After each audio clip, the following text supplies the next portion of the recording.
Already పెద్ద పెద్ద కాలేజెస్లో చదువుతున్నారు, అక్కడికి వెళ్ళి సీట్ సంపాదించుకొని అంతగా ప్రోత్సహిస్తూ ఉన్నాం. బహుశా అందరికీ ఆ లెవెల్లో యూనివర్సిటీస్లో సీట్లు రాకపోవచ్చు, బహుశా అందరికీ ఆ క్వాలిటీ ఆఫ్ ఎడ్యుకేషన్ అందుబాటులోకి రావడం కష్టం అవుతుంది.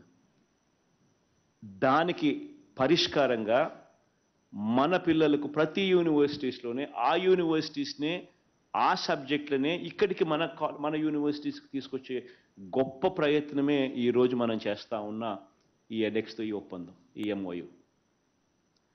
సో ఇప్పుడు ఎవరెవరో ఎక్కడికెక్కడికో సీట్లు వస్తే మంచిది, సీట్లు రాకపోయినా బాధ లేదు. ఎందుకనంటే ఆ పర్టికులర్ కోర్సు మన యూనివర్సిటీలో మన దగ్గరే ఇక్కడే అవైలబుల్గా ఉంది, ఇక్కడే ఇస్తారు. That is the game changer. So quality of education మీద గొప్ప అడుగులు వేసే కార్యక్రమం మనం చేస్తా ఉన్నాం. వీటి అన్నిటిలో కూడా ప్రతి వీసీని కూడా నేను రిక్వెస్ట్ చేస్తా ఉన్నా, వీటి అన్నిటి మీద కూడా మీరు కూడా ధ్యాస పెట్టండి. మన దగ్గర ఉండేటివన్నీ కూడా మేక్ షూర్ దట్ రిజిస్ట్రేషన్స్ బాగా జరిగేట్టుగా చూసుకోండి. మన ఆన్లైన్ కేపబిలిటీని పెంచండి. నా దృష్టికి వచ్చింది, ఇట్స్ ఇన్ఫ్యాక్ట్ కొన్ని గొప్ప కార్యక్రమాలు కూడా జరిగాయని చెప్పి ప్రతి యూనివర్సిటీ వీసీ కూడా క్యూ తీసుకోమని చెప్తున్నాను నేను.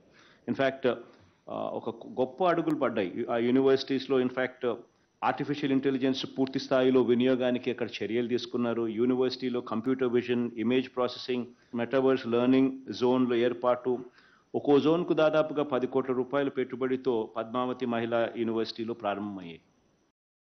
Starting point, this is the cue. ఇటువంటి ఇనిషియేటివ్స్ నాకు ప్రతి వీసీ కూడా తీసుకోమని అడుగుతా ఉన్నాను నేను.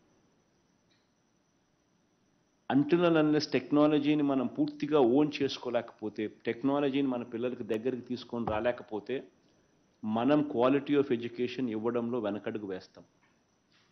So I urge all the VCs to put in the focus and put in the effort to bring in this technology into your universities.